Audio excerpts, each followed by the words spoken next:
me, I'm Anna. I'm the program director here at Higlands. And it's my honor to introduce Dr. Francisco to give a talk about bees and invertebrates and pollinators and all the wonderful world of bee conservation. So without further ado, I'll pass it over to Francisco. Thank you.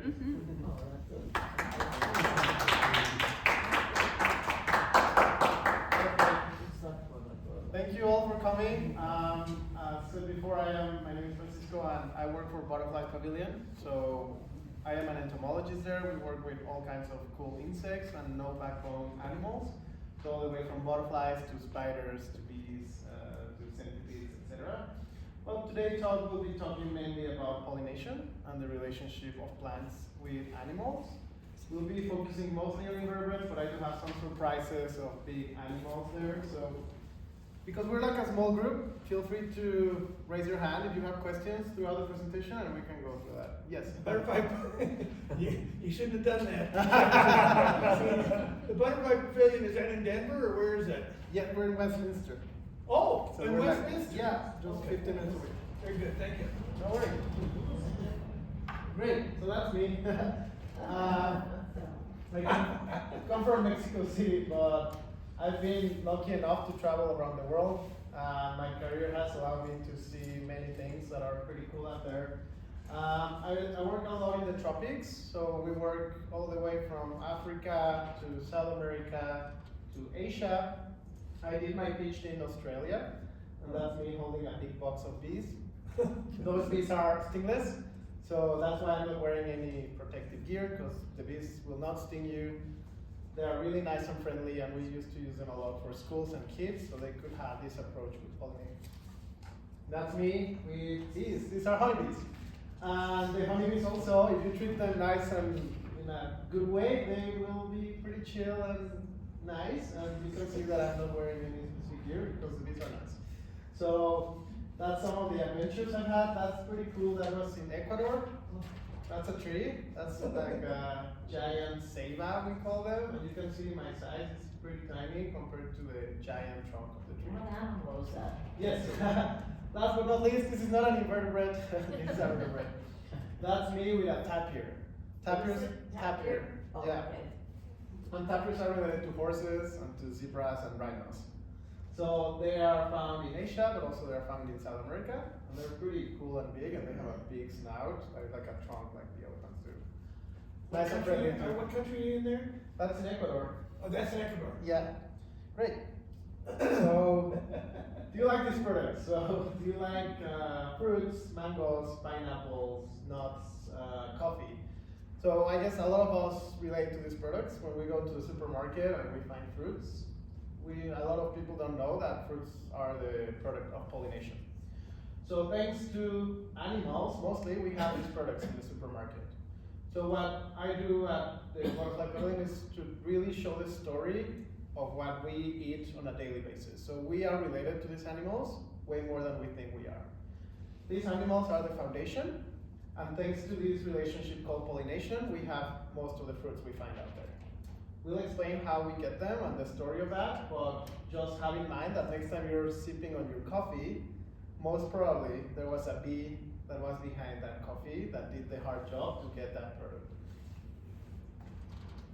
Great.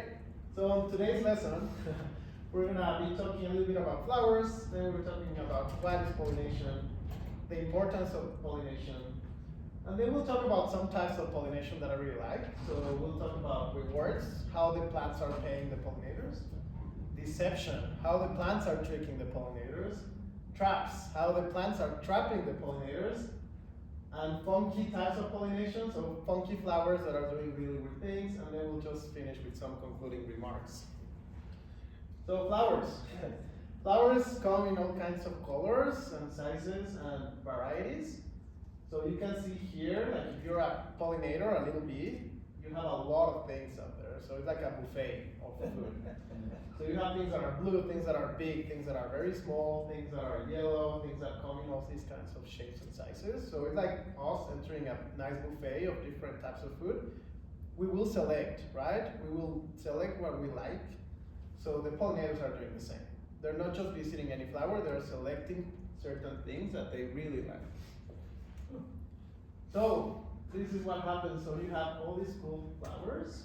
So as said before, you have some shapes that are really funky, like this one that looks like a skull, or this one that looks like a little creature. Yeah, like a monkey. It's called a monkey orchid. Yeah. So this one looks like lips. Wow. So when you come to flowers, there's all kinds of strategies out there. And thinking about it, plants need to offer things to get pollinated. So you have to look like nice, and you have to look that you're gonna give a lot of food for that pollinator for them to come and visit you, right? So you have to offer. You have to give your best out there in the world to bring them in. So this flower, for example, it's really big and white, and it flowers during the night. Do you have any idea who would be visiting that flower? Like Owls? no. Bees? No, bats. Oh, Bats are pollinators. Oh, really? Bats are pollinators, some of them. Some of them are eating like pests like mosquitoes and flies, but a lot of bats are pollinating. And bats feed on nectar and pollen from the flowers, so that's protein for the bats and sugar for the bats. So they are doing this really important task. So every flower has these different strategies depending on what time of the day they're like blooming or how they look. It's who they will be attracting. Flowers offer two types of things. So flowers are offering like scents, perfumes, right? That's one thing. So some bees will get there to shower in this nice smell so they can attract other bees, right? But flowers are also offering two main things, which are pollen and nectar. So when you go to pollen, I just wanted to show you this image. You can see all the different colors. So pollen is not always yellow. It can be blue or purple or red or orange. So every flower is offering different things. And pollen is a protein, right? So a lot of animals need this protein to survive.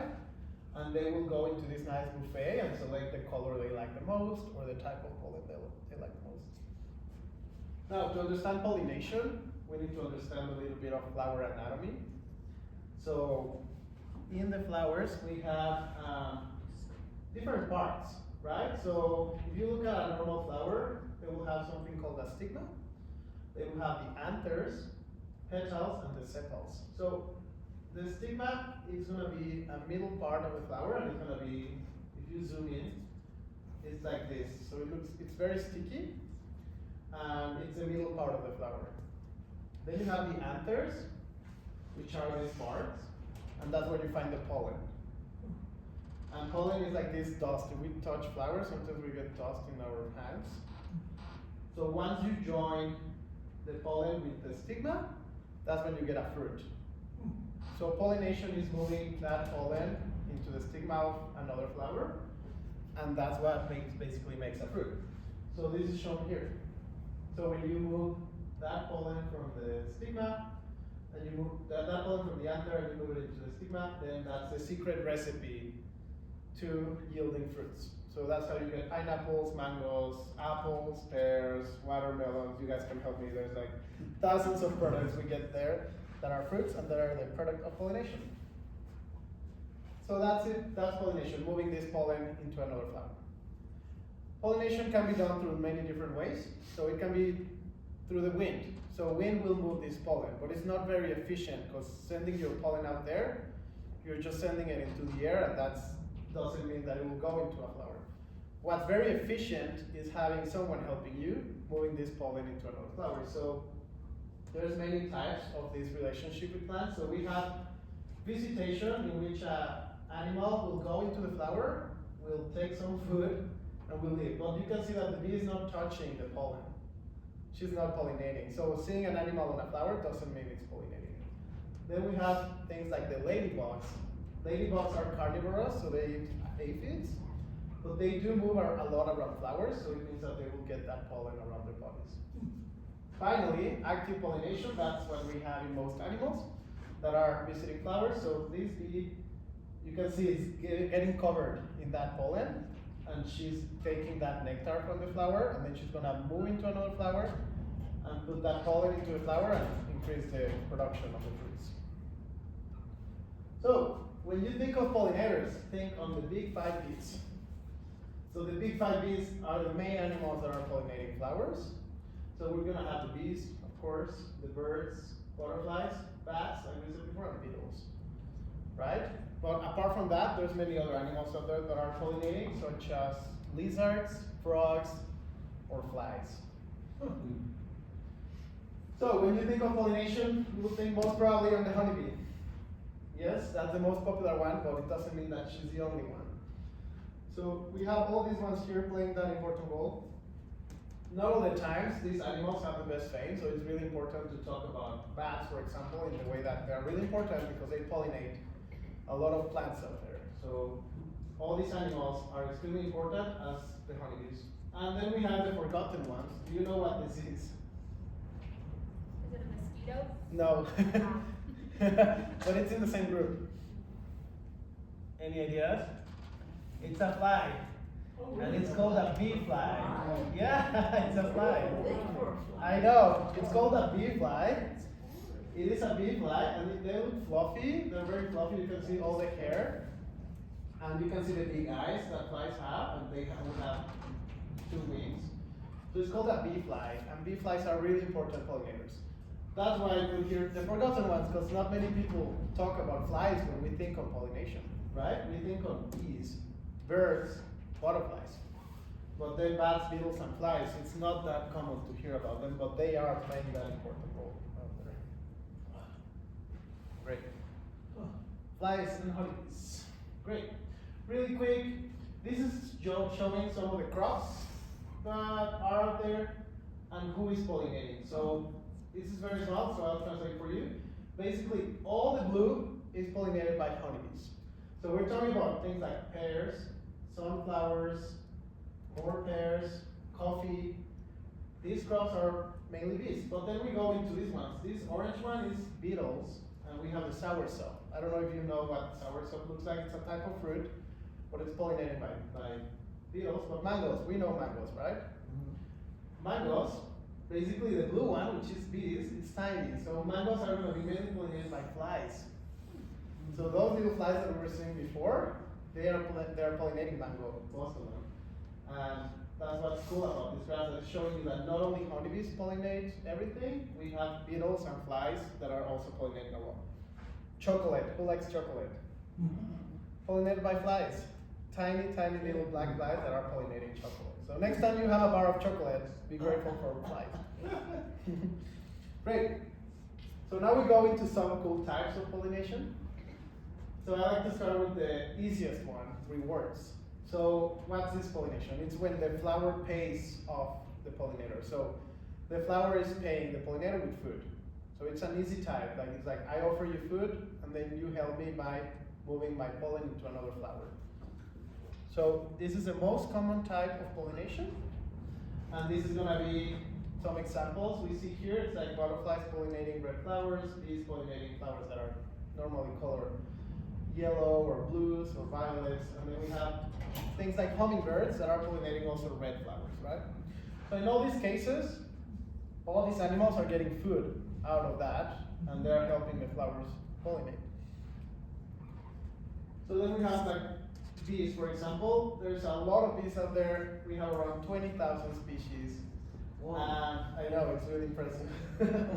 20,000 species. However, we always focus on this guy here, which is a honeybee, but there's so many other types of bees that come in all these different colors.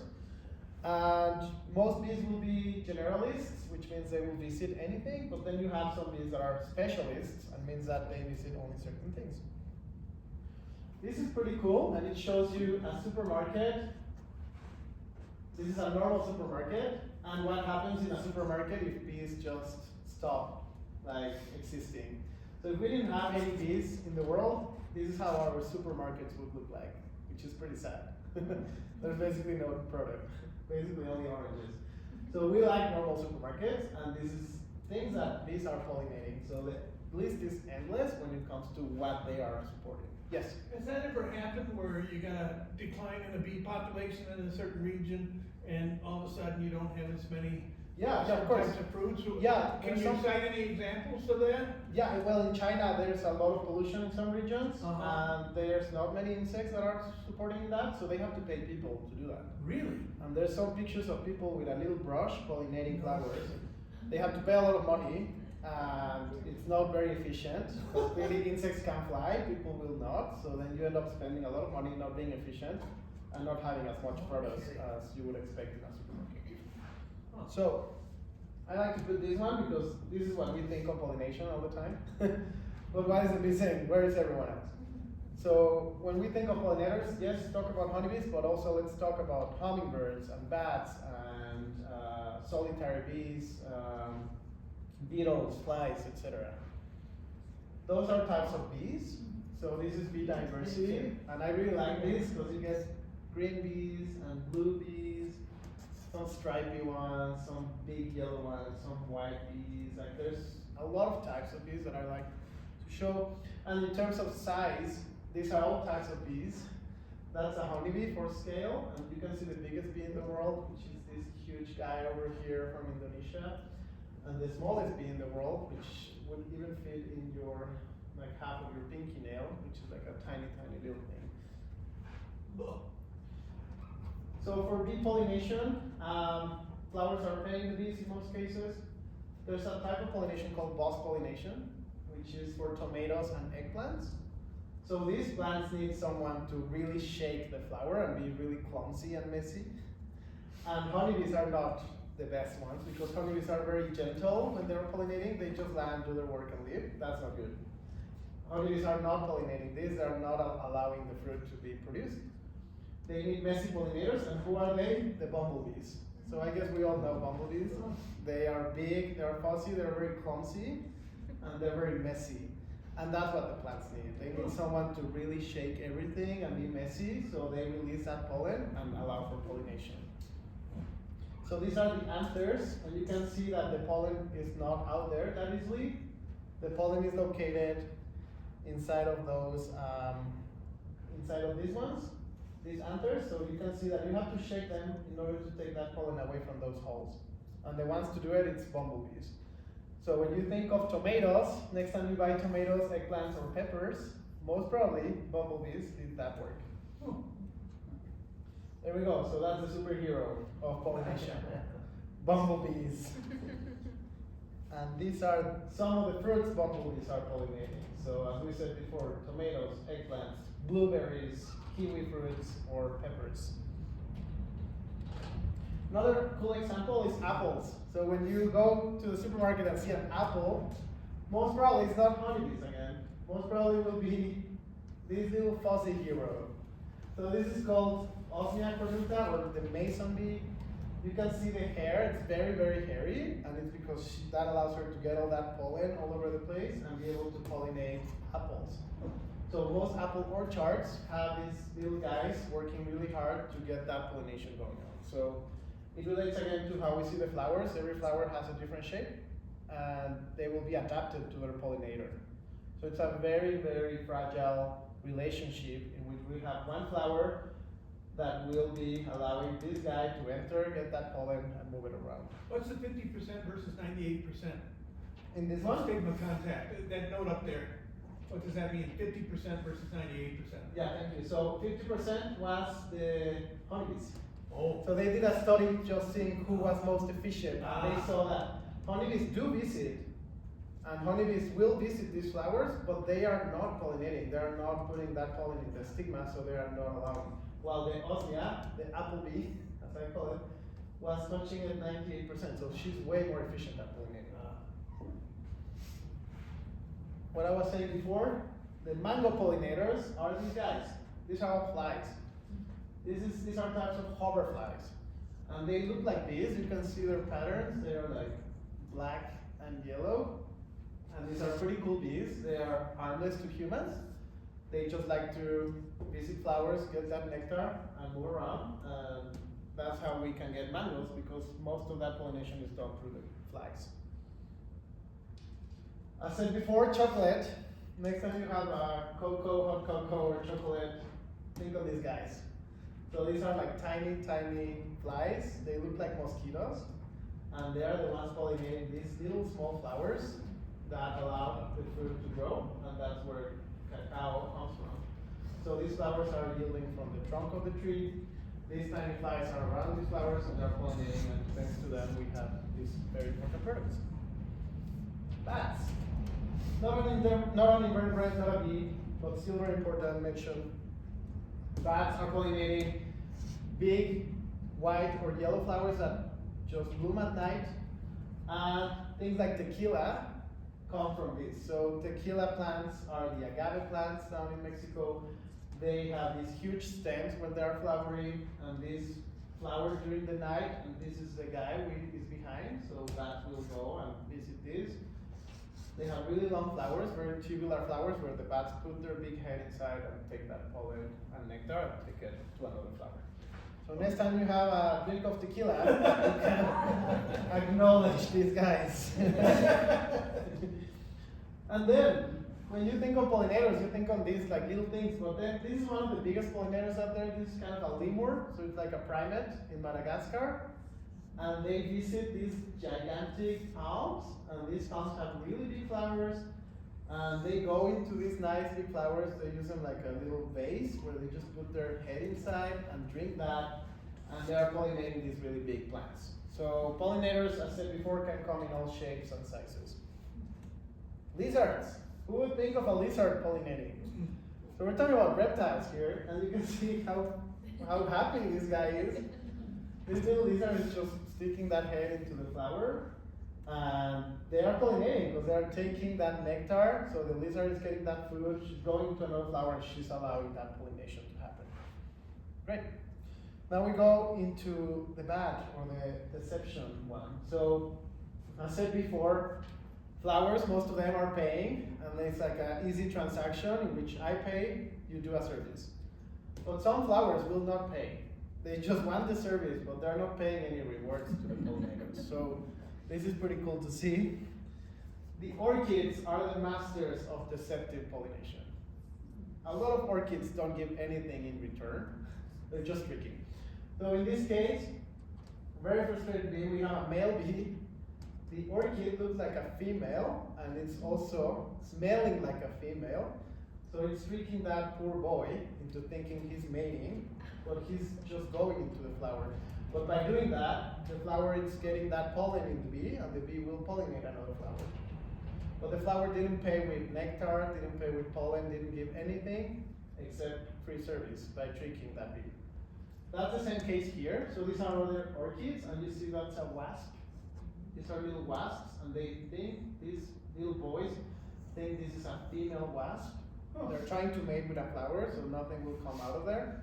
But the flower is putting that pollen, and the flower will eventually produce fruits because the wasps are helping them, even though the plant is not paying with anything. These are some examples of really good orchids. So that's the flying dog orchid, and you see it looks like a bird. And this is the spider orchid. So orchids are super cool because they come in very different shapes.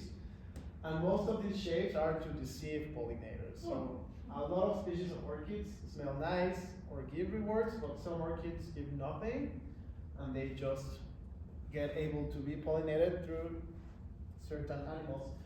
So this is pretty cool. That's orchids. This is the pollen from orchids. It's called pollinia. It's not powder. It comes in little bags, let's call them. So these bags get stuck into the bee, and then the bees look very funky or very ridiculous because they put them like hats or like backpacks, and then the bees taking that pollen into another orchid. Look at that fly. The fly has that little hat. That's the pollinia from the orchid. So it's basically just sticking that into the head, and the fly will move that into another flower. Same here, the fly is full of that pollen. And these are the orchid bees. Orchid bees are really beautiful, really colorful. They are in Central America and South America. And they like to visit orchids. They like to bath in these perfumes that they're offering. Males will smell really nice, so they can go and find mates. So they like to smell good to find the girl bees. In that species, they like males that smell really nice, and they're taking those perfumes from the flowers. Did You say all orchids are not cheaters though, right? No. Some of them give what, nectar or what do Some they of them give perfumes, or they give nectar. Okay. Probably, yeah. So there are some of them, but most of them are just deceiving, Huh. which is pretty impressive. And also, interestingly, orchids are one of the most diverse groups of plants. They're pretty cool. The traps. So now we're going into which plants are trapping insects. Pollination traps. So this is pretty cool. This is a hammer orchid, and this is a wasp that pollinates it. So when the wasp goes and lands on the flower, they will release this mechanism, and it will just basically move the little wasp and will snap it into part of the plant where it can stick that pollen into the wasp. So it's basically a really cool mechanism in which it's snapping the wasp, putting that pollen on top of her, and then releasing her, which is pretty cool. That's why it's called the hammer orchid. And again, it's a male and it's lured to the orchid, so the orchid smells like a female wasp, even though it's just a plant. So we recently had a trip in Turks and Caicos, and most people go there for this, but we went to look for bugs. And it was really cool because we got to see these wasps. So I wanted to put that parenthesis there where we see those tiny wasps. So these wasps are specialized in pollinating orchids. They're very thin and they're solitary. And a lot of people are afraid of wasps, but most wasps are also not trying to bother humans. They're doing their thing. And this is the orchid, native orchid from Turks and Caicos. So that's what they are visiting and pollinating, which was pretty cool. I have a question. Yes. Is there any like research or studies that have been done on wasps adapting to not visit those orchids anymore? Like learning that they're going to get trapped and so then they stop visiting? I haven't read any studies like that, Okay. but because sometimes they will like find these mates. So sometimes they will be deceived, sometimes they will get what they want. Okay. So it's a It's enough mechanism to that keep them coming it's not back. killing them. It's just okay. Sometimes you're gonna get frustrated because you will not find what you want, Gotcha. but sometimes you will. So it's a mechanism that keeps like popping in nature. If it was killing them like parasites, then that would be a different story. Yeah. But it's not killing them. Right. It's just wasting their time. Yeah. So, yeah, right? It's like you're going to a McDonald's and there's no food there. Right? But then you will go to a McDonald's and there will be food there. So that's why it still Gotcha. keeps happening. This is super cool. This is in the Amazon. This is the giant lily flowers. So these are gigantic flowers in the lakes of South America. And what they do is they open at night. And you can see who's the pollinator here. Anyone? Any ideas before I go? Beetle. It's a beetle, yeah. Beetles are very messy pollinators. They are also very clumsy, but they get full of pollen. So what the lily is doing is opening at night. The beetles go inside and then it will close completely like a cell. So it will not allow the beetle to escape. So during the whole day, it will keep it closed. So what happens is the beetle tries to escape, but by trying to do so, he's gonna get showered in pollen everywhere. And then at night again, it will open again and it will release the beetle. It will go into another flower, it will catch him, keep him closed for another full day, get pollinated, and allow it to open the next day and go on. So it's acting like a jail, or like a prison, or like a hotel where you go and you're not allowed to go out. Not allowed until the next morning. Yeah, like a curfew, right? It's like the curfew. Deadly traps, of course, like honorable mention to these guys.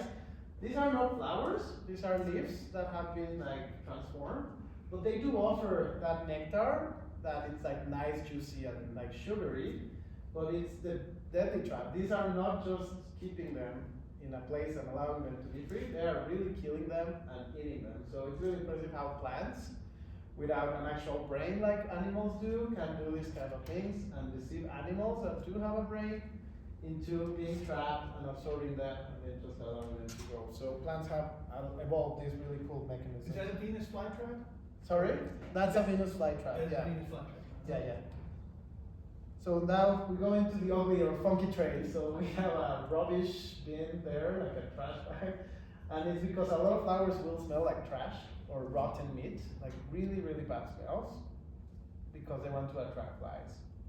So even though they're not rotting, they just want to attract them. So this is the Amorphophallus titanum, or the corpse flower. So you can imagine why it's called the corpse flower. It smells extremely bad and funky. And this is from Southeast Asia, but they have it in some botanical gardens. I think recently one in Fort Collins was blooming. What's interesting about them is that they will only bloom for a few hours or a few, maybe one day, and then they will start going bad. It's the biggest flower in the world, and it smells extremely bad. So it's like a dead corpse. So they want to attract flies all over the area to go and pollinate them. And this is how they do it. So this is like a cut of the flowers, and you can see this is all the pollen. So the flies are attracted here thinking it's a piece of meat. They don't get any food, they just get full of pollen and they move into another flower and pollinate that. That's a very stinky case of pollination. So this is Rafflesia. This is one of the also biggest flowers out there in the world. And Rafflesia, it's huge and it also smells like really rottening, horrible meat. I had the chance to see Rafflesia. So that's the Rafflesia here. We went to the Philippines and saw it, and it did smell extremely bad. And it's just pretty cool to see flies get there, they try to get the meat, there's nothing there, they just get full of pollen and go into another Rafflesia and pollinate these flowers. So that's where the flower was. We did a hike of around 3 hours to see it, and that was pretty cool. That species was not as big as the ones in Indonesia. Indonesia has the biggest species, and you can see by the size of this little girl how big the flower is. Last but not least, this is specialist pollinators. So, as said before, honeybees are generalists, which means they visit many flowers. But there's many things out there that only visit one type of flower. So this is the African hawk moth. So you see that the tongue is huge. And this tongue is adapted to a flower that also has a tube that size. So it allows that moth to basically use that tongue as a straw, and a very large straw that can just go and access the nectar and get that pollen and pollinate. What's super important to highlight here is that if the moth goes extinct, there's no one to be able to pollinate this flower. And if the flower goes extinct, then no one can feed the moth. So there's a lot of relationships out there in nature that are really, really vulnerable because they only have one pollinator or they only have one plant that they can feed from. So it's very important to protect both because these relationships are very vulnerable and very fragile. And then the ugliest is that we're losing insects. So we're losing all these little guys. Unfortunately, not many people care for them, and we really try to do a big work at our zoo to celebrate their lives and to really show people how cool they can be. I hope you enjoy the presentation because these guys, they need us. These are some numbers that how they are declining. So this is from the monarch butterfly watch. So I guess we all know monarch butterflies. Here these graphs are showing how bad the situation is. So this is the population, like maybe around 20 years ago, and this is maybe 2 years ago, how sad it's declining a lot. So invertebrates are facing many problems. Butterflies, flies, mosquitoes, everything is declining. And we need to start acting quickly by just spreading the word of how important they are, not using pesticides, educating people, doing all these conservation things. So these are the main threats that bugs are facing. So of course pesticides are the worst, right? Like it's just putting that into our gardens to control a certain pest is gonna kill everything. So you're not just killing the pest, you're killing everything. So there's many other ways to try to take care of your garden without killing all the bugs out there. Habitat degradation, of course, so cutting the forest is taking a big toll, and the lack of conservation and education. So that's why it's good to come to these talks and spread the word of how important they are. What's killing the monarchs?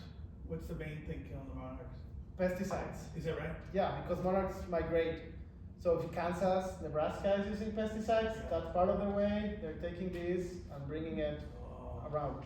If Mexico is using pesticides, it's also killing part of that population there. So it's like all these countries have to unite into conservation. So Canada, Mexico, and the United States have to be all doing the same kind of conservation efforts to be able to protect them. And habitat fragmentation.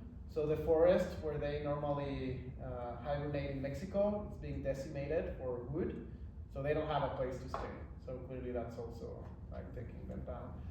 Recently they just published this in the New York Times. They made little backpacks of devices that they put on the butterflies, and now they can track all the movements. And they can track how fast they're moving, how many kilometers they're like flying every day. So this is allowing us to understand more about their needs and where they are hibernating, where they are moving throughout the United States, so then we can encourage people to do some of these strategies to protect them. So then the future of bees and all these little creatures. So we're running out of pollinators, which is pretty sad. There's some sci-fi series that have shown that in the future we might have robots doing that, and what related to your question, that's a lady that doesn't look like having so much fun. She's pollinating by hand because in those regions there's no bees.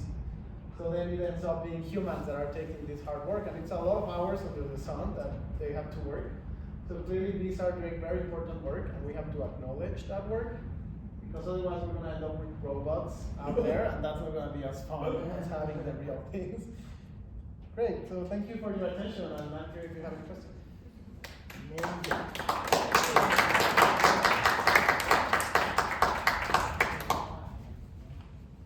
Yes. When I was a young fellow, we had orchards, Uh-huh. where we had to rent the bees. Yes, exactly, that happens. We would bring hives in every year for the pollination and Yes. then give them back. What kind of orchards did you have? If I recall, apples and, Apples. and peaches. Oh, okay, yeah, they're pretty good at Yeah. that. Uh-huh. And if you get real close to them with the sprayer, they would bite the hell out of you. Yeah, really fast. Yeah, but that's a whole market, like people rent hives, and they We go rent Maine to Yeah. pollinate blueberries, California for the almonds, so all these crops are renting these trucks of bees.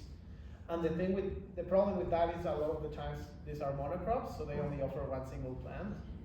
And that's a big problem for the bees, because they need to offer more diversity of flowers, because otherwise visiting the same plant all over and over is gonna have a toll on the hive and on their survival. Yeah, I'm gonna ask a three-part question, so I don't want yeah, that's okay. Dr. Judy and me removed. So, number one is, what is there to see at the Butterfly Pavilion? Number two is, how long have you worked there? And number three is, how many countries have you gone around the world to visit as part of your job? Yeah, so what's to see in the Butterfly Pavilion? Yeah.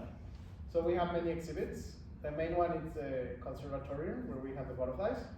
So we have around 2,000 individual butterflies just fluttering around the area.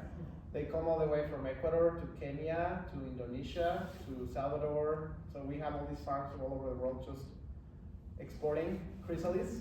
So every Thursday we go and we get boxes of chrysalids and we put them in a special chamber so they can hatch, and then we release them into a little area.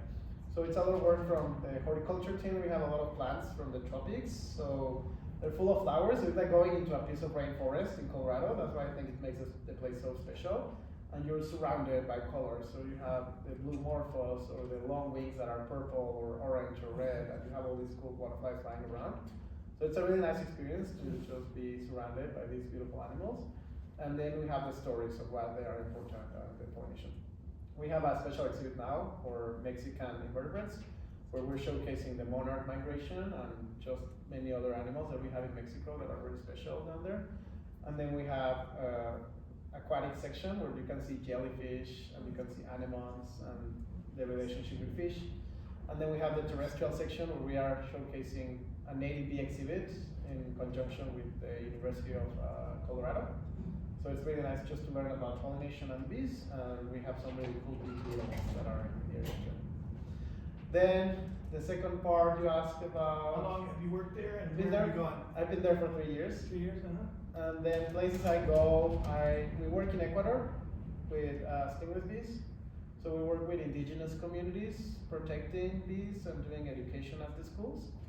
We are working in Tanzania, doing bee fences. So in Tanzania, sometimes the elephants go into the villages and eat the whole crop of people, and sometimes they have encounters with humans.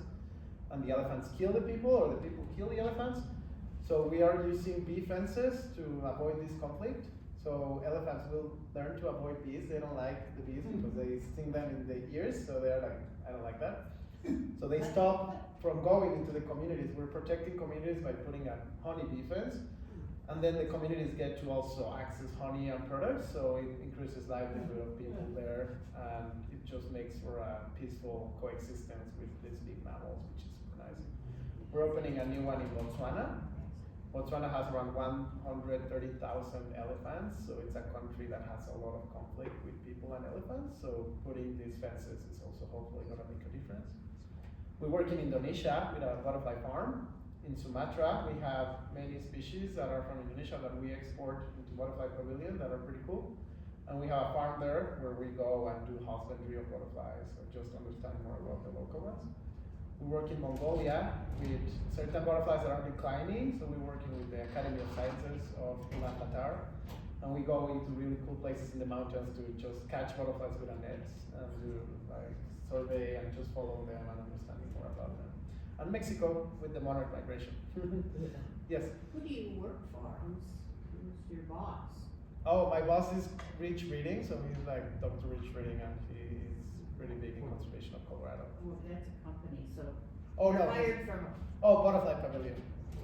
So that's the zoo name. Oh. Yeah, Butterfly Pavilion. It's like a zoo in Westminster.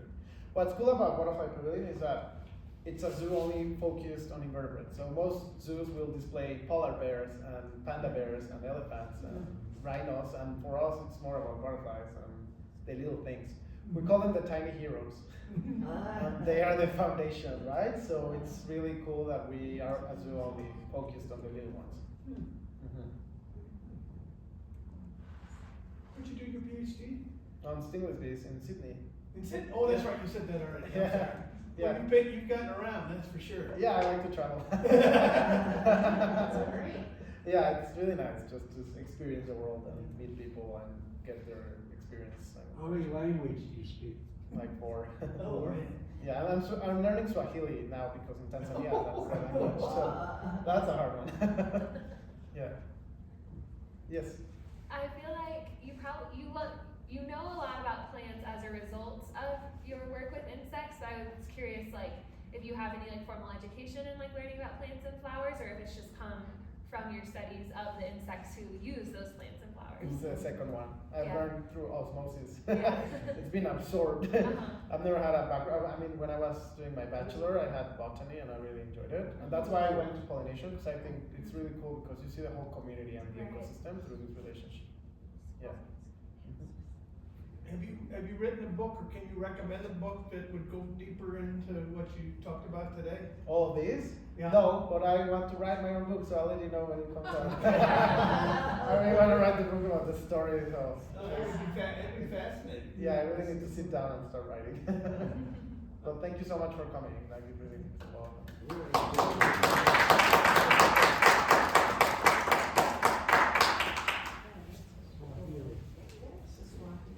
I thought about that.